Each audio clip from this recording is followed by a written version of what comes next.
চলো বাড়ি যাব, মামার সাথে কথা হয়েছে। মায়ার হাত ধরে বলল অয়ন। মায়া হুহা কিছু না বলে হাঁটতে শুরু করলো। মামি তাহেরা বেগম মুখে আঁচল গুজে কাঁদতে লাগলেন। মামা থপাস করে মাটিতে বসে পড়লেন। মামি কাঁদছেন আর শহরে যাওয়া হবে না তাই। মামা কাঁদছেন বোনের মৃত্যুতে। ভাগ্নিদের অবস্থা তার তো আপন বলার কেউই রইল না। বিকেলে নিজেদের রুমে বসে আছে মায়া। সব কিছু তার বিষাদময় মনে হচ্ছে, কিচ্ছু ভালো লাগছে না। বিছানায় হেলান দিতেই রাজ্যের ঘুম নেমে এলো চোখে। সন্ধ্যায় ঘুম ভাঙলো একটা বাজে স্বপ্ন দেখে। তোরে মুখ আমাকে দেখালে তুই তোর মায়ের মরা মুখ দেখবি, তোরে মুখ আমাকে দেখালে তুই তোর মায়ের মরা মুখ দেখবি। কথাটা বারবার কানে বাজছে মায়ার। লাফ দিয়ে উঠে যায় মায়া।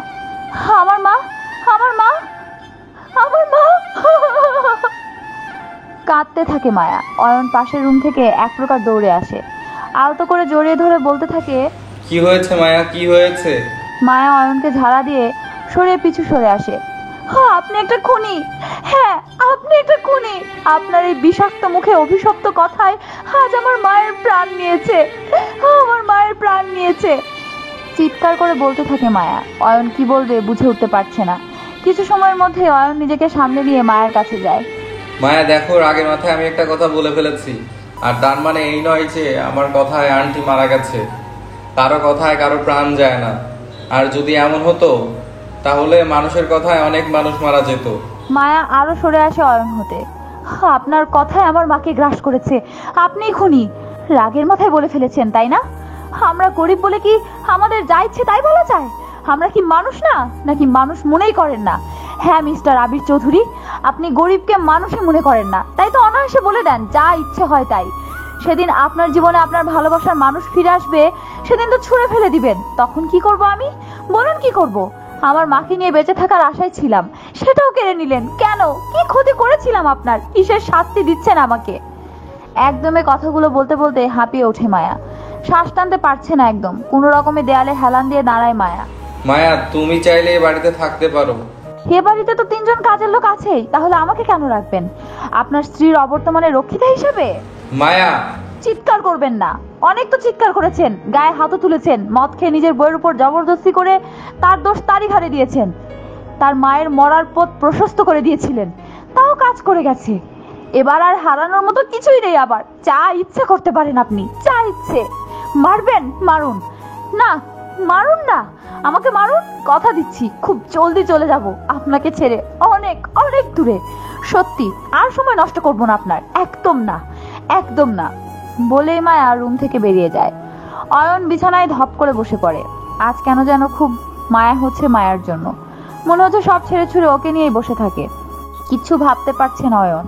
ফোন, গাড়ির চাবি নিয়ে বেরিয়ে যায় অয়ন। মায়া ছাদে এসে গুটিসুটি মেরে বসে কাঁদতে থাকে। সে জীবনে কি কখনো সুখের মুখ দেখবো না? আমার জন্মই কি দুঃখের জন্য? আমাকে তোমার সাথে নিয়ে চলো না মা, তোমার সাথে নিয়ে চলো। আমি আর পারছি না, ছোটবেলা থেকে সহ্য করেই চলেছি। নিজে নিজেই বলেই আকাশ পানে চেয়ে চিৎকার করে কাঁদতে থাকে মায়া। অয়ন গাড়ি থামায় একটা বট গাছের নিচে। আজ ক্লাস করা যাবে না। ইচ্ছে করছে না কোনো ছাইপাশ গিলতে। অয়ন গাড়ি থামিয়ে বট গাছের নিচে যেয়ে বসে। এখানে অনেক সময় কাটাতো অয়ন, সাথে ইমন, মাহিন, অদ্রি, আলিফ, সিফাত, নিশি ছিল। বেশি সময় ইমন, মাহিনই থাকতো। বটগাছটা দেখেই অয়নের নিশির কথা মনে পড়ে যায়। নিশি ওর খালাতো বোন হলেও ওরা একসাথে পড়তো। অয়ন বলতে পাগল ছিল, কিন্তু বাবার জেদের বসে সাউথ আফ্রিকা চলে যেতে হয়েছিল। তারপর থেকে যোগাযোগও বন্ধ হয়ে গেল। কে জানে কেমন আছে। এই বটগাছে অনেক স্মৃতি জড়িয়ে আছে। বিভিন্ন কথা ভাবতে ভাবতে অয়ন চারপাশটায় চোখ বুলায়। হঠাৎই চোখ যায় পাশের টং দোকানে। কেউ একজন গাড়ি থামিয়ে পেঁয়াজু কিনছে। হ্যাঁ, লোকটার কেউ না, মাহিনী। হ্যাঁ, এটা মাহিন। এই মাহিন, মাহিন কে? এদিকে তাকা। অয়ন, তুই এখানে? হ্যাঁ এলাম, ভালো লাগছে না। ভাবি কোথায়? কি অবস্থা এখন? মায়ের কথা শুনে মন খারাপ হয়ে যায় অয়নের। সবটা খুলে বলল মাহিন। কথাগুলো শুনে মাহিনের যেন মাথায় রক্ত উঠে গেল। শালা, তুই কোনো মানুষই না, তুই একটা অমানুষ। এসব কোনো মানুষের কাজ? ছি! আর এইসব করেছিস কার জন্য? ওই ক্লাসলেস ইরেসপন্সিবল বেঈমান ঠক মেয়েটার জন্য। মাহিন চিৎকার করছিস কেন? মারবি আমায় বাবির মতো? মার না, মার। তবুও সত্যিটা মিথ্যা হবে না, সত্যিই থাকবে। তুই এত বোকা অয়ন। যে মেয়ে আজ 1 সপ্তাহ যাবৎ তোর ফোন তুলছে না, না দেখা করেছে, তোর মনে হয় ওই মেয়ে তোকে ভালোবাসে? কখন থেকে ওই মেয়ে করে যাচ্ছিস? ওর একটা নাম আছে, এশা।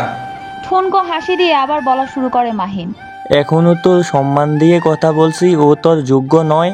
আর তোর কি কখনো মনে হয় না যে কি হয়েছে ওর? ওর বিয়ে দেখে মনে হয় না ও তোকে টাকার জন্য? এনাফ মাহিন, অনেক হয়েছে। তোকে আমার বলাই ভুল হয়েছে। ধ্যাত। ভুল তো বটেই, তবে আমাকে বলে নয়, কাল সকাল হতে দে, সব জবাব পেয়ে যাবি। খুব বেশি সময় কিন্তু নেই, শুধু আজকের রাতটা পার হলেই। মানে কি বলতে যাচ্ছিস তুই? কি আছে কাল? কালই জানবি, দেখিস। তখন আবার বলিস না মাইন, তোকে বলি সবচেয়ে বেশি ভালো করেছি।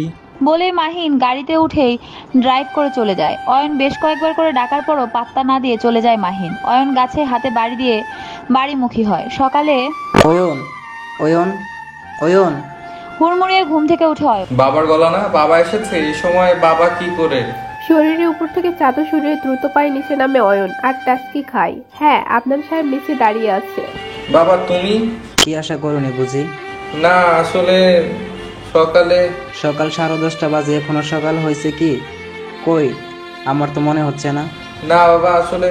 কি আসলে? নকলে করছো? মায়া মা কোথায়? অয়ন এরকম প্রশ্নের জন্য প্রস্তুত ছিল না। কি বলবে এখন? রাতে এসে দেখেছিল মায়া বিছানায় ঘুমাচ্ছে ওর ঘরে, কিন্তু সকালে। কি হলো, চুপ করে আছো যে? আসলে বাবা। বাবা। চুপ বেয়াদব, তোর ওই মুখে আমায় বাবা ডাকবি না। বাবা তুমি একটা রাস্তার মেয়ের জন্য। বাবা। চিৎকার করবি না একদম। আমি মায়া নয়। শোন, কিছু কথা বলি আজ। যে মেয়ের জন্য তুই কিছু করছিস, করে চলছিস, সে মেয়ে একটা ঠকবাজ, জোচ্চোর, নোংরা মেয়ে। Mister Adnan Chowdhury, enough. অনেক বলেছেন আপনি, আর নয়। এসাকে নিয়ে আর একটা কথা বললে। কি করবি? বাবার গায়ে হাত তুলবি? হ্যাঁ, তুই তো আর তোর মাঝেই নেই, অমানুষে পরিণত হয়ে গেছিস। এখন তুই সবই পারবি। এসো, ভিতরে আসো। বলতেই মাহিন, অদ্রি, আলিফ ভেতরে আসে। ও তাহলে তোরা প্ল্যান করেই। থাম অয়ন, অদ্রি ল্যাপটপটা অন করো। অদ্রি ল্যাপটপটা অন করতেই ইমন এশার বিয়ের ভিডিও অন হয়। সবার দৃষ্টি অয়নের দিকে, আর অয়নের দৃষ্টি ল্যাপটপের দিকে। কিছু সময় দেখে অয়ন চিৎকার করে ওঠে। এসা ইমনের সাথে মানে কি এসবের? তুই কি ফিডার খাস অয়ন? আলিফ বলল। অদ্রি ব্যাগ থেকে কিছু ছবি বের করে অয়নের হাতে তুলে দেয়। শোন, একটা কথা বলি, জীবনে সবাই ভালোবাসে, কিন্তু তোর মতো কেউ অমানুষ হয়ে একটা নিষ্পাপ মেয়ের সাথে এরকম করে না। চোখে রঙিন চশমাটা খুলে বার। বলে অদ্রি, আলিফ, মাহিন বেরিয়ে যায়। আদনান সাহেব বলতে শুরু করে। যেদিন প্রথম তুই তোর মাকে জড়িয়ে ধরে আসার কথা বলছিলি, সেদিন আমি সবচেয়ে বেশি খুশি হয়েছিলাম যে আমার ছেলে কাউকে ভালোবাসে। ঘরে একটা নতুন বউ আসবে, আমায় বাবা বলে ডাকবে। সেদিনই আমি এসার সাথে তোর বিয়ে দিতে ওর খোঁজ খবর করি, কিন্তু ওকে যখন আমি ওরকম পোশাকে পরিণত দেখি, সেদিনই আমার সন্দেহ হয় ও কোন ঘরের মেয়ে। ওর সব খোঁজ খবর নিয়ে জানতে পারি ও সে সময় অনেক ছেলের সাথে রিলেশন করে, আর ওর প্রথম প্রেম ছিল ইমন। ইমনের সাথে কথা বলে সব পরিষ্কার হয়ে যায়। অনেকটা কিছু খোঁজ করতে গিয়ে সাপ বেরিয়ে আসার মতো। আরও জানবি ইমনের থেকে হয় জানিস। শুধু এটুকুই বলবো, আমি তোর জন্য খাঁটি হিরে খুঁজে আনছি, কোনো কাছের ফাঁকে তলিয়ে যেতে দেইনি তোকে। তাই তো এসা আজ ইমনের ঘরে, আর মায়া তোর ঘরে। আর এসা, সে খুব ভালো আছে, খুবই ভালো। বলেই দ্রুত পায়ে নিজের রুমে চলে যায় আদনান সাহেব। অয়ন ফ্লোরে ধপ করে বসে পড়ে। বারান্দায় রেলিং ধরে দাঁড়িয়ে আছে অয়ন, যতদূর চোখ যায় তাকিয়ে আছে। কি হয়ে গেল এসব? এভাবে ঠকালো? আর অয়ন কিছু জানতেই পারলো না। নানা কথা ভাবাচ্ছে অয়নকে, মাটির সাথে মিশে যেতে ইচ্ছে করছে। এসাকে ছাড়া কিভাবে বাঁচবে সে? না, এটা সম্ভব না। আমি এসাকে ফিরিয়ে আনবো, আমি এসাকে। এই কথাগুলো বলতেই কেউ কাঁধে হাত রাখলো। পিছু ফিরে দেখে অয়ন। আদনান সাহেব সহানুভূতির দৃষ্টিতে তাকিয়ে আছে অয়নের দিকে। পাশাপাশি রেলিং ধরে দাঁড়ায় আদনান সাহেব। বেশ কিছু সময় নীরবতার সাথেই কেটে যায়। আচ্ছা অয়ন, কখনো জোড়া শালিক দেখছিস? দেখেছি, শান্ত গলায় বলল অয়ন। দুজন মানুষ যখন একে অপরের সাথে জড়িয়ে যায়, তখন অনেকটা শালিকের মতোই হয়ে যায়। একজন অপরজনের সাথে সারাক্ষণ থাকে, একজনকে ছাড়া অপরজন বাঁচতে পারে না। কিন্তু যখন একটা শালিক মারা যায়, তখন অপর শালিকটা ঠিকই বাঁচে। এক সময় জোড়াও খোঁজে নেয়, বাঁচে কিন্তু ঠিকই, আর ভালো থাকে। তাহলে তুই একজন মানুষ হয়ে কেন পারবি না? বাবা। মায়া একটা লক্ষ্মীমন্ত মেয়ে, 5 ইঞ্চ সোজা সরল, গুণে অন্তরের সব দিক থেকে ও পারফেক্ট। আর তোর সাথে খুব মানায় বটে, জানিস। খুব খুঁজে এমন একটা মেয়ে আনছি তোর জন্য, যে তোকে খুব ভালো রাখবে। আমার পরিবারটাকে পরিপূর্ণ করে রাখবে, কিন্তু ও এতটা কষ্ট পাবে আমি বুঝতেই পারিনি। শুরু কর নতুন করে সবটা, এখনো কিছু শেষ হয়ে যায়নি, আর শেষ হতে দিস না। আখরে সব কিছু বাঁচতে শিখ নতুন করে। তোর মাকে যে পরিবর্তন করতে পারছে আমি জানি, তোর জন্মের পর এত বছরও পারিনি। সে আর যাই হোক বেইমানি করতে জানে না। ভালো থাকবি, আমি বলছি একবার ভালো থাকার চেষ্টা করেই দেখ না, ভেবে দেখিস আমার কথাগুলো। বলেই আদনান সাহেব অয়নের পিঠ চাপড়ে বেরিয়ে গেল। হতভম্ব হয়ে দাঁড়িয়ে রইল অয়ন। কি বলে গেল এসব? এটা কি আদৌ সম্ভব? আমার সবটা জুড়ে যে এসা স্মৃতি জড়ানো, কি করে তা মুছে জায়গা দিব মায়াকে, কি করে? বলেই কাঁদতে থাকে অয়ন। আজ কাঁদা ছাড়া আর কিছুই করতে পারছে না সে। এই মুহূর্তে মায়ের কথা খুব মনে পড়ছে অয়নের। মা থাকলে একটু কষ্ট কম হতো মনে হচ্ছে। অয়ন এক প্রকার দৌড়ে বাবার ঘরে চলে গেল। বাবা বিছানায় গায়ে নিয়ে চোখ বন্ধ করেছিলেন।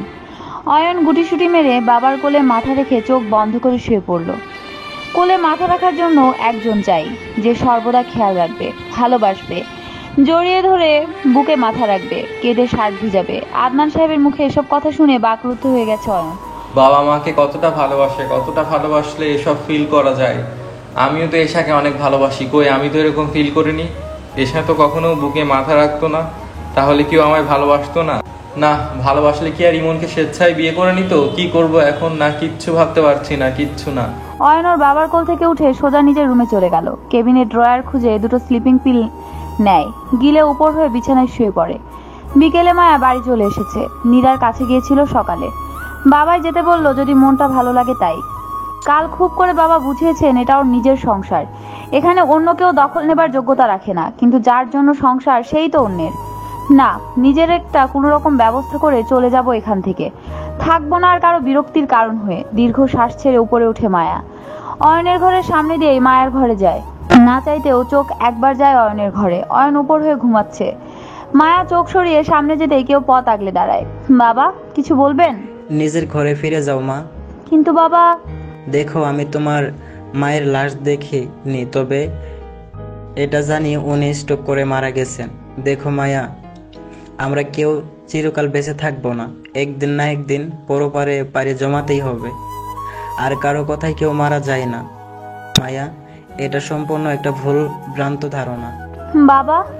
হ্যাঁ মা, আমি শুনছি সবটা মাহিনের আর মুন্নির কাছ থেকে। আমি তোমার কাছে আমার ছেলের হয়ে ক্ষমা চাচ্ছি, তুমি ওকে ক্ষমা করে দাও, আর সবটা নতুন করে শুরু করো। এখনো কিছু শেষ হয়নি। যাও, ফ্রেশ হয়ে নিজের ঘরে ফিরে যাও। ওই ঘরটা কি আদৌ আমার বাবা? না, ওটা তোমার ঘর না, কিন্তু অন্য কারোর ঘর নয়, চাইলে নিজের করে নিতে পারো। বাবা, আপনি হয়তো জানেন না ওই ঘরের অধিকার অনেক আগে অন্য কেউ পেয়ে গেছে, আমি তো শুধু অতিথি।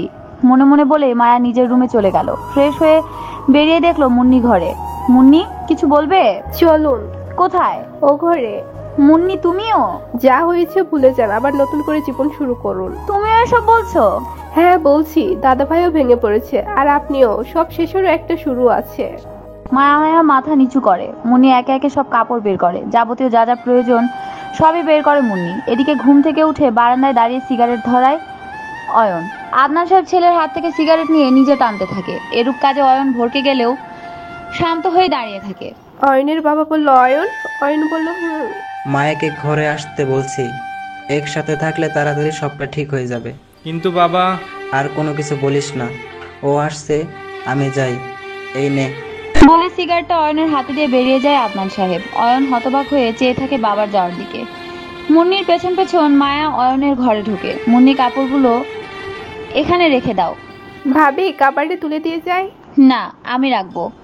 আচ্ছা বলে মুন্নি ঘর থেকে বেরিয়ে আসে। মায়া মাথায় কাপড় টেনে শাড়িগুলো গুছিয়ে নেয়, তারপর পরার থ্রি পিসগুলো গুছিয়ে পাশেই টুলে রেখে রুম থেকে বেরিয়ে যায়। অয়ন বারান্দায় থেকে সবটা দেখে আর ভাবে ও আবার মুভ অন করবে, আরেকবার ভালো থাকার চেষ্টা করবে, দেখাই যাক না সুখী হতে পারে কিনা। কিন্তু মায়া স্বাভাবিক হবে তো? ওর সাথে যা করেছে তা ক্ষমা করার মতো না। কিন্তু না, একটা চেষ্টা করাই তো যায়। সিগারেট ফেলে একটা লম্বা শ্বাস ছেড়ে রুমে চলে আসে অয়ন। মনিকে ফোন দেয়, বেশ কিছুক্ষণ কথা বলে। মায়ার ঘরে আসতে দেখে অয়ন ফোনটা রেখে দেয়। মায়া ঘরে ঢুকে অয়নকে না দেখার ভান করে একটা থ্রি পিস নিয়ে ওয়াশরুমে চলে যায়।